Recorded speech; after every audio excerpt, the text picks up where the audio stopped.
Hello everyone, welcome everybody. Today I wanted to come on and offer live tarot readings, particularly if no one asks the question. I'm going to do a collective in general. Was it love or was it control? But thank you so much, everyone who comments, who subscribes, who watches my videos, and shows me support. I always appreciate it. So, while I wait for others to join, we are going to get started. And this is going to be a collective, a general one. And then, if anyone who comes in will have any questions, I can definitely look into your situation for you. All right, so we're going to look into your, this could be a past love connection. This could be even current one. So, whoever comes to your mind, whatever relationship or connection comes to your mind as we do this, that's the one that will be resonating with you. And that's the one that we are going to be talking about. Okay? So think of this person or think of this connection that you would like to get more clarity on, and then we are going to get started. Okay.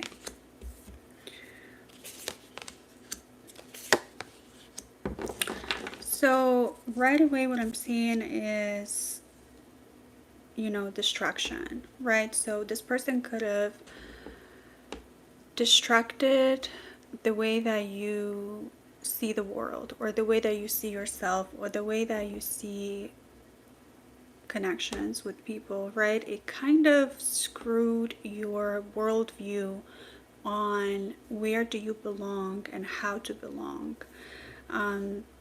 You thought that you were doing everything the right way, and you thought that you actually can figure out people and can see the red flags, and you have been able to spot the red flags, right? So then you wonder, then how come if I'm able to see the red flags and I was able to spot the red flags within this person, for some reason they still had this negative effect on me, but to the point of my detriment, right? How come I wasn't able to get out of this a little bit earlier? Why did I have to go through this?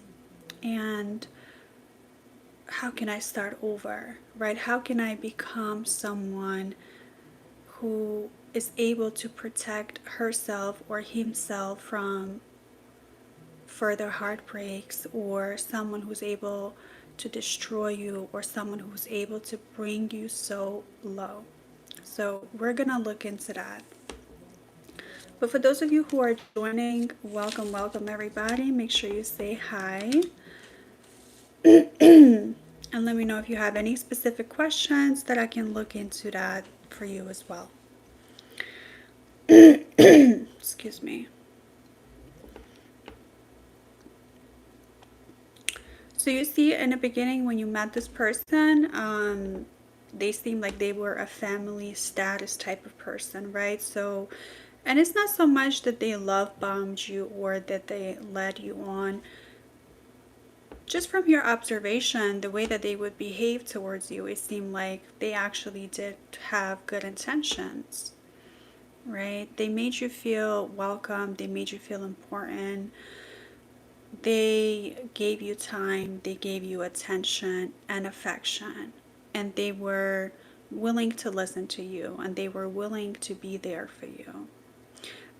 But they still kind of kept you at a distance, right? But you thought that that's normal. Everyone has their own lives, and everyone has the right to have their own boundaries.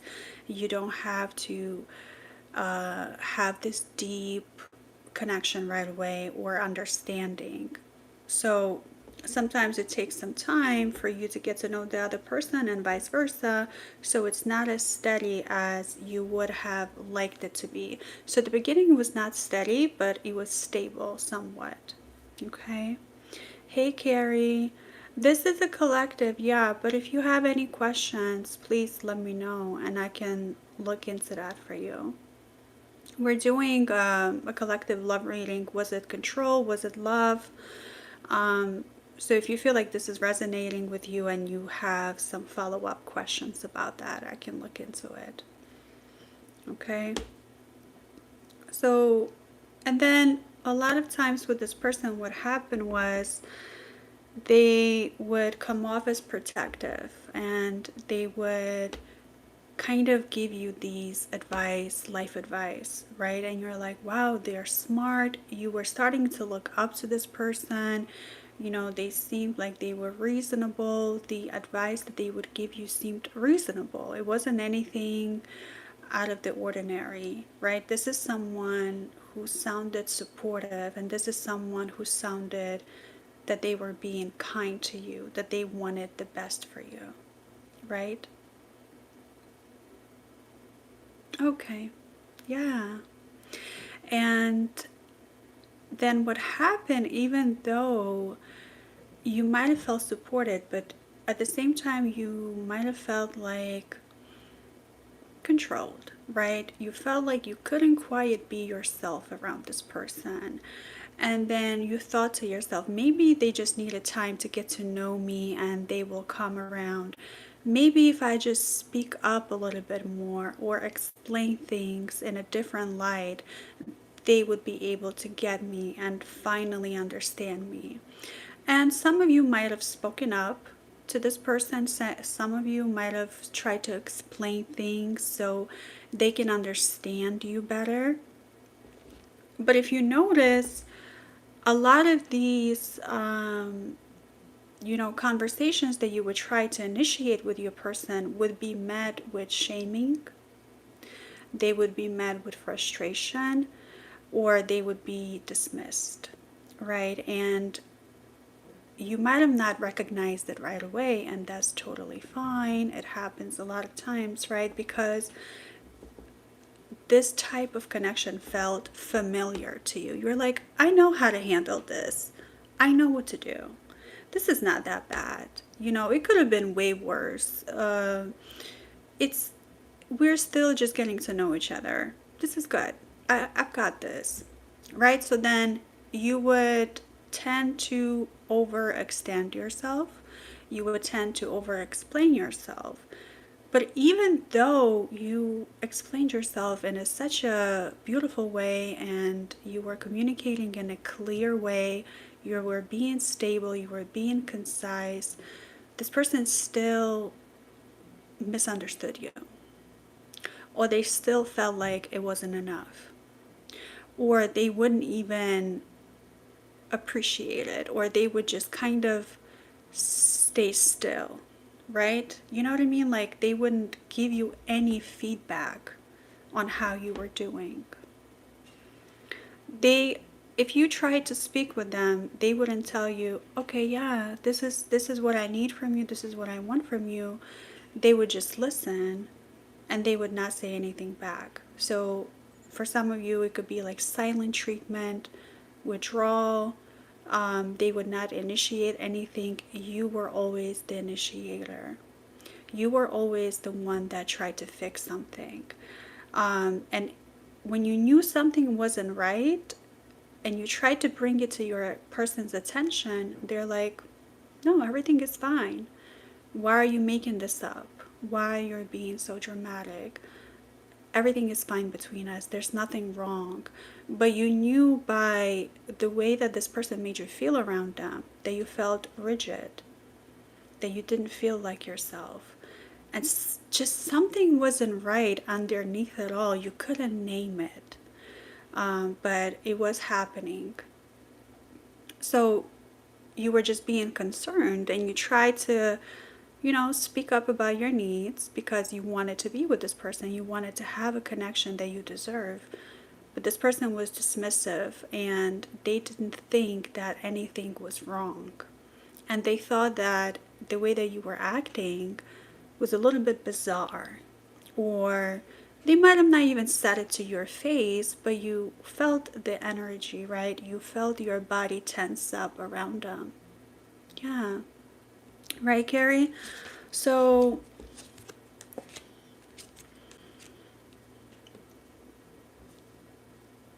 and at some point, you actually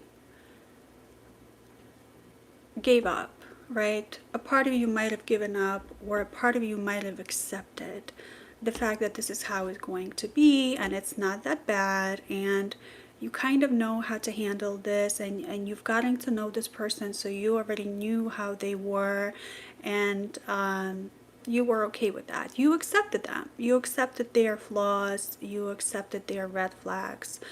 And and you also wanted to have someone, right? And you deserve to have someone. So at some point, you accepted it and it became your normal. So now, whenever you would come around this person, it's as if you had to perform. You were performing to get their love, to get their approval.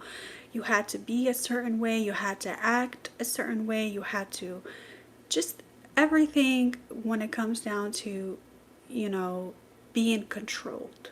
You didn't think that you were being controlled. You thought that you were controlling your own voice, your own behavior. So you forgot who you were before you met this person. But even before you met this person, it's not like this person was the only person that made you feel that way. You had other people that would also make you feel that way. This person was just able to reflect that to you. This person was able to bring that out of you, and you're like, wow, something is happening, but I can't stop it. I know that going back to this person, and I might be pushing them away, or I might have made some mistakes, but I know they're not giving me what I want. Like, what is missing in this connection? Why can't I get this right? What's wrong with me? Or what's wrong with them? Why can't I just choose someone who can actually be there for me? And why can't I just be alone and not feel lonely? Why do I always crave these type of connection or this type of closeness? So these are some of the questions that you may have asked yourself, and that's totally human. You were trying to balance your conflicting ideas about this person. Because what was happening is this person had shown you kindness. This person was showing you their supportive side. This person was there for you at some point. But at the same time, subtly, they would nitpick you, they would disrespect you, they would withhold, withdraw. Because remember, sometimes it doesn't have to be like an outright disrespect, right? Because then it would be easy for you to recognize it and call them out on it. A lot of times it's very subtle, and it's by withholding or not initiating and just kind of staying still, where you can't even tell that this person could be dangerous for you, right? That this person is actually bringing you down, that you feel depleted after them, right? So it became to the point where it became your normal, and you were just living your life, and you were trying your best. You were being a good human being. You tried to be there for that person, but you still felt like, I can't do this. Something isn't right. You couldn't verbalize it. You couldn't name what was happening inside of you. And that's pretty common when, if you were not around someone who was able to help you with your feelings when you were younger, if you were not around someone who was protecting you, that you had to protect yourself, but you didn't really learn it the best way, you had to survive, right? You had to learn what was the safest and best way for me to survive in an environment that did not support me and did not protect me. And a lot of times, then you will find someone who's just good enough, who's not maybe outright disrespectful, or you felt a little bit safer if someone was more outright disrespectful, because then you knew how to handle that, or you knew how to approach it, and you felt like you needed to finish this cycle, and you needed to prove yourself to this person, and finally everything would be okay. But it did not happen that way. And then you would just felt conflicted. You're like, how can someone who used to care for me, or still cares for me once in a while, could be so cruel to me, or could be so evil? How can this, you couldn't understand how these both sides existed within this person. And you're like, so who are you? Are you this kind, nice person that you actually, who cares for me? Or are you someone who's actually so evil and so cruel and disrespectful and just not my person? Your brain or your body couldn't process it. It couldn't hold those two people or two parts of the same person within your system. And that's totally normal, because in order for you to feel safer, what happens then, we end up lying to ourselves, right? We end up, no, this person is actually good for me. And you just ignore all of the bad parts about them, because you had to do that in order to survive when you were younger, or you had to do that in order to get along with this person in your relationship. Because whenever you try to bring something up, they would exhaust you. You felt exhausted to try to fix anything, to mend anything. So you said, if I just believe that this person is a good person, everything will be okay. And it was okay, right? They would do whatever they wanted to do to you. They would talk to you any way they wanted to. They would withhold. They would disrespect you. But yet you thought it was normal, and you thought that's how they are. That's who they are, and you just accepted it, right? You lived with it. It didn't bother you as much anymore. So those are some of the things that you might find helpful and you might resonate with. Okay, but so we are doing a collective. By the way, welcome everybody who's coming in. But if anyone has any specific questions about their person or their situation, please ask in the comments, and I will be more than happy to answer your question. Okay, so I just did a quick collective. We will continue if no one has questions, but if someone does, let me know. Hi Shannon, how are you? My love life. Okay, so your love life about a specific person or just in general? Capricorn, I'm sad. Okay. Is there something going on with someone specific or just in general?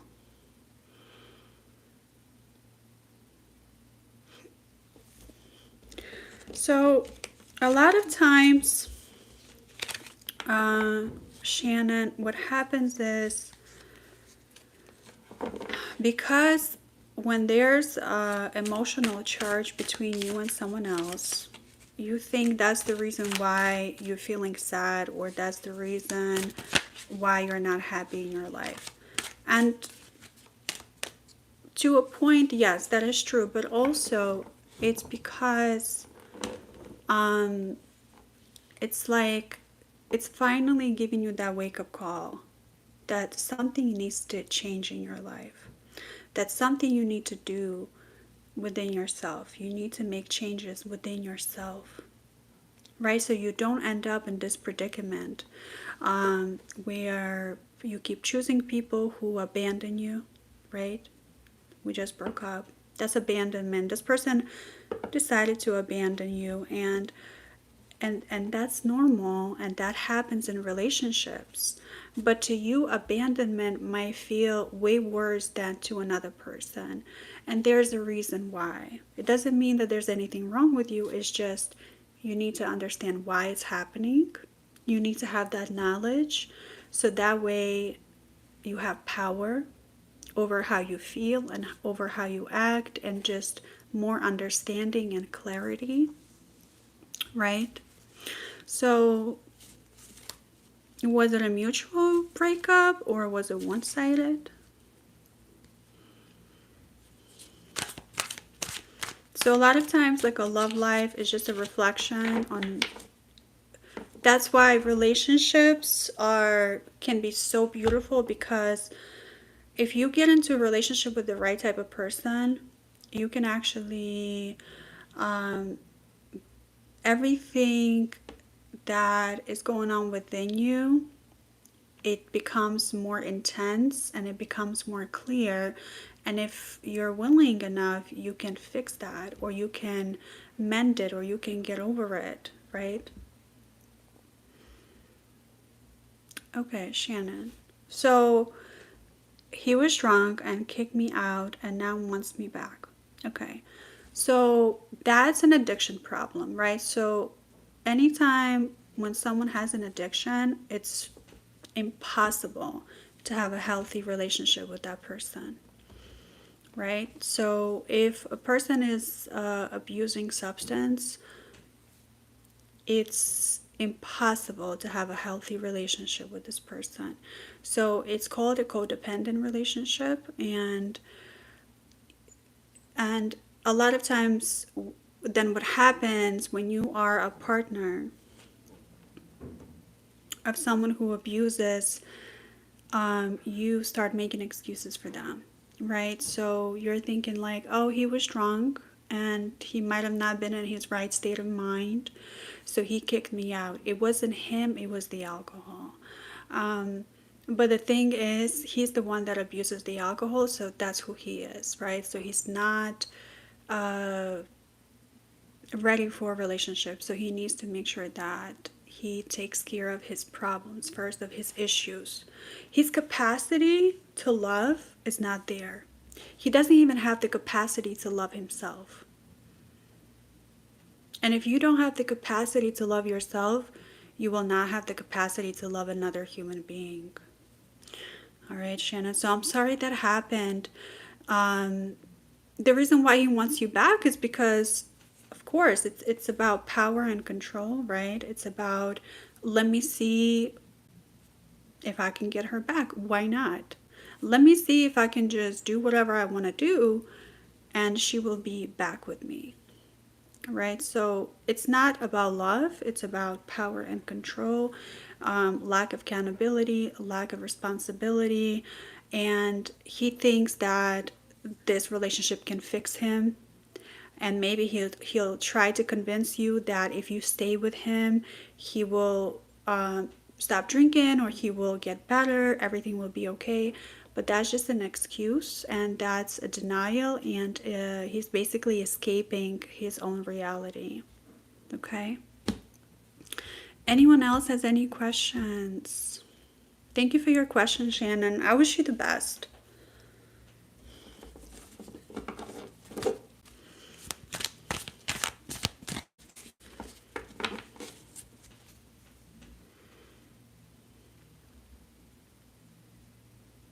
So let me see if anyone has any questions.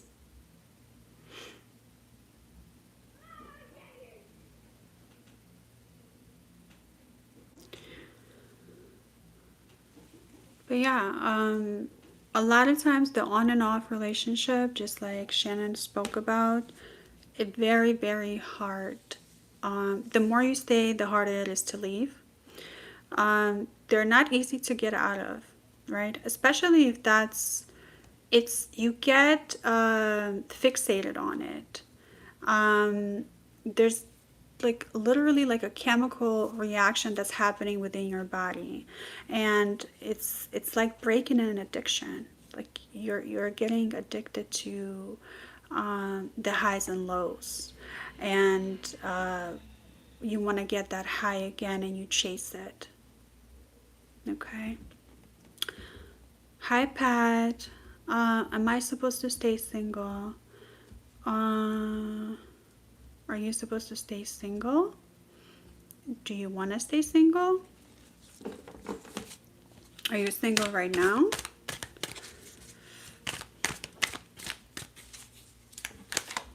just trying to understand.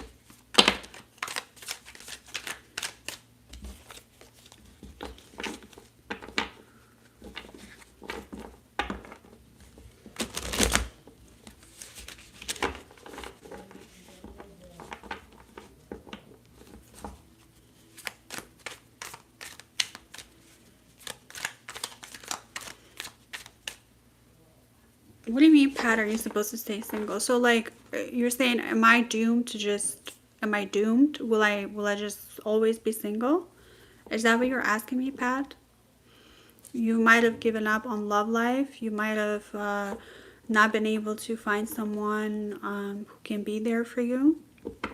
Um, a lot of times, depending on your cultural preferences, your backgrounds, I mean, your cultural backgrounds, the way that you were raised, there's like social pressure to get married or to be with someone. Or a lot of people think just because I'm not in a relationship, there's something wrong with me. But that's not true. So if you're questioning your worth based on your status of relationship, yeah, if you're single and content, that's the best way to be. Okay? That's a great foundation. Okay, so let's see.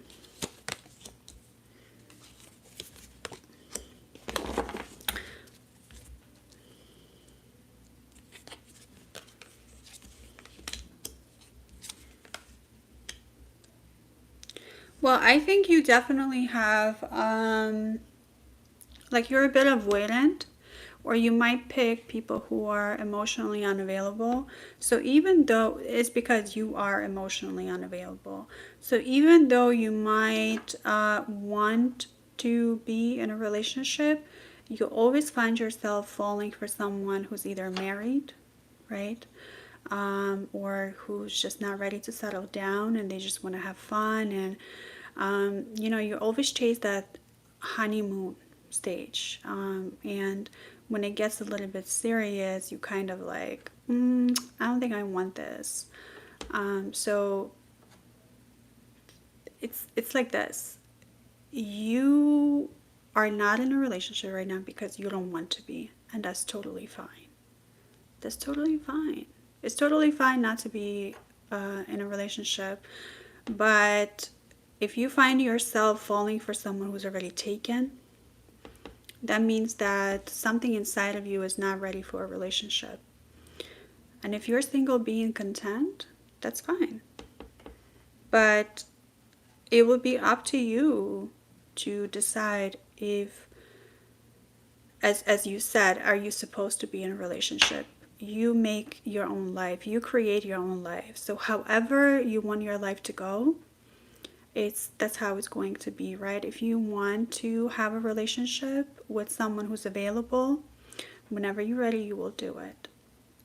But if you don't want it and you're not ready and it seems like you're not, totally fine as well. You don't want to like think that you'll never have a relationship, but you can be more open to it, and maybe you can try to understand yourself a little bit better and say, what's holding me back?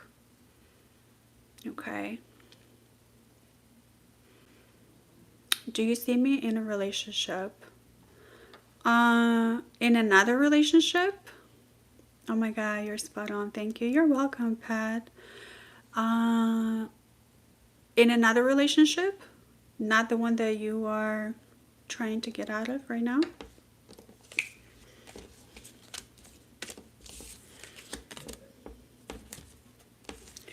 My concern for you, Shannon, is like you might think that another person, like a rebound, right? Like a lot of people think, I'm just gonna get a rebound. I will have someone. Next time I will pick better. Next time I will know better. But unfortunately, that's not the case unless you really work through the things that you need to work through, right? To be able to choose better and pick better.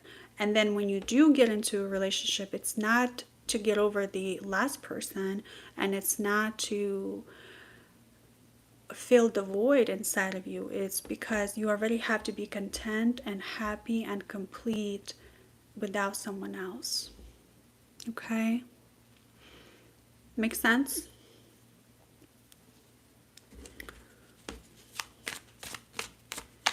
Hey Carrie, has Anne moved on since our separation?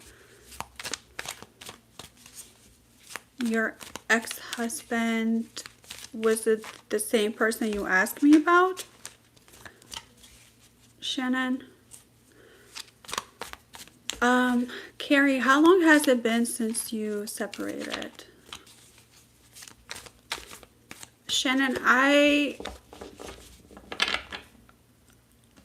think it could be wise to maybe just stay single for a little bit and just work on yourself.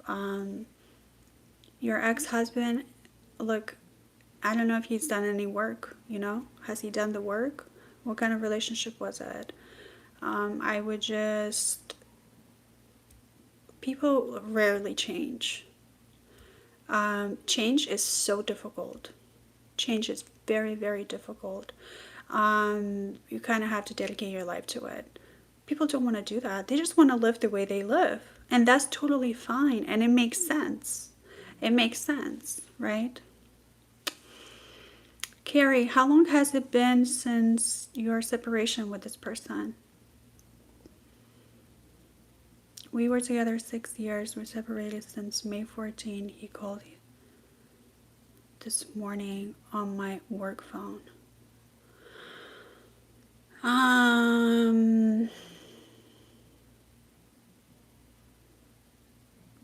Look, I think when you going through a separation, right? And say, for example, it was mutual. You both had agreed it's time for us to part ways. You are at work. You are in a business mode. This person is trying to kind of push their boundaries on you. I think it's very invasive for someone to call you at work. It's not romantic like in the movies, right? You know, like in the movies when you see a phone call from someone you're getting to know or someone that's your ex, and you think it's so romantic because they miss you, they just couldn't wait. I think that it's invasive, and I think that you need to protect yourself, right? So like you just got to be honest with this person and say, look, you can't call me at work. That's not okay. So that's not personal matters at work. That's not a place to discuss it.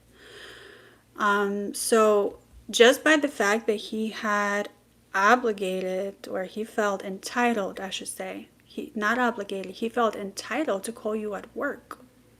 So that way you could speak to him. So that way you had nowhere to run, right? It's like an ambush. He ambushed you pretty much to put you in a vulnerable space so you can feel like he's you know, doing his part and he's trying so hard and that he loves you so much that he calls you at work, when in reality it's just an ambush. It's to get you into a vulnerable space, so you can take him back without him like really doing anything. It's still a game, Carrie. It's still a game. He could unblock you. Come on, Carrie. He has you blocked. And for him to say, I have her blocked, let me call her at her job to see, you know, if she's at work. Who is he, your supervisor? He doesn't need to know where you are. You guys are not together. Your life, your location is, you know, your business. It's not his business. If he really wanted to work things out, he would have unblocked you. He would have done the work. He would have communicated with you. He would have said, look, I don't know what's going to happen, but we can try. We can try again. Just talk to me. Let me know. He wouldn't play these games, right, Carrie? Hey, Jen. So having someone blocked and then just calling them at work, I'm calling you at work because I have you blocked. I mean, anytime it gets confusing like that, yeah, like it's love is not a puzzle. You don't have to solve it. It's it's becoming like you know, a crime scene. You have to solve everything. No, he's playing games. He's playing games. He's not able to just build a healthy connection with someone. He needs to do all of these maneuvers in order to get the upper hand. Yeah. All right. Anyone else has any questions? Yeah, it's really sad because it's like when you find yourself in that predicament, when you have someone that you care about, that you develop feelings for, that you've been together for, you know, 6 years, and the, and it's like you're already invested your time and energy in it, so you feel like I don't even want to start over, and you hope they change. But once again, it's, yeah, I'm sure it has been stressful. And it's been stressful because he's not making it easier for you, and he's not going to. You know, he wants you to work hard for it because in his mind, you need to prove yourself to him. But you don't. You don't have to prove yourself to anyone. You know, it's a mind game, it's a power game, and it's very stressful, and you don't deserve that. No one in their right mind will play games with you. People who are sick in the head will play games. So like all of these people that, you know, all these videos that you guys might come across, and I've come across them as well. You have to say this in order for this person to like you. You have to be like this. No, you don't. You have to be honest. You have to be transparent. Know your boundaries. Live your life. That's it. There's no way around it. Whenever you start playing games with someone, or whenever you start participating in these games with them, you're letting them know that it's okay. You know? Yeah, sure.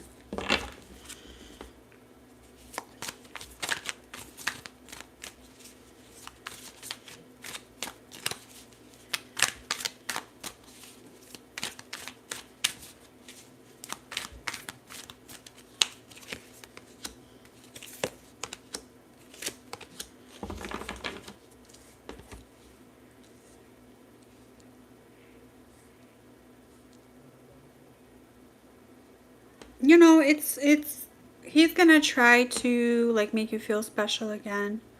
Um, Try to spoil you, maybe even abuse his financial power. You know, there's something that he has over you, that he can like manipulate to be able to get you to comply and be submissive. He's not expecting you to actually take any actions. He's not expecting you to leave him. He thinks that he has you exactly where he wants to. Okay?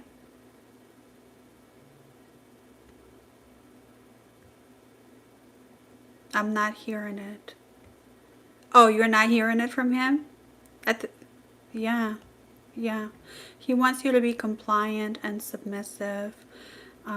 He thinks that you're not going to have enough strength to walk away, right? So, um, he's underestimating you. I think you do. I think you have enough strength to, I think you've had enough.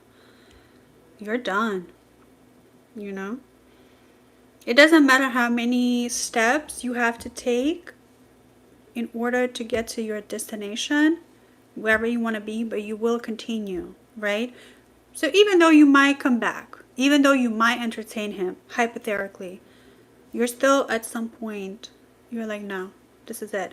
Your mind has already made it up, right? Like you had already made your decision. Yeah. Yeah. Yeah, I definitely see it. You know, he thinks he's in a better position in his life that he can just manipulate you and make you submissive and control you. And to me, like I said, yeah, he was like, he commend me for not calling. Oh my God. It's like you're up against the wall. He like got you in a corner, right? And he's doing everything that you possible to make you stay in that corner. And they're like, why can't you get out of that corner after he blocked you? Yeah, ridiculous. Mind games. Mind games. So you gotta come up with a plan on you know, how to best way to protect yourself. What can you do today? What can you do today to protect your heart, to protect yourself, to protect your dignity, to not even allow this person you know, think that he could just call you and just tell you a bunch of lies and then you would fall for it. You have to do something that you will become strong enough that you don't even participate.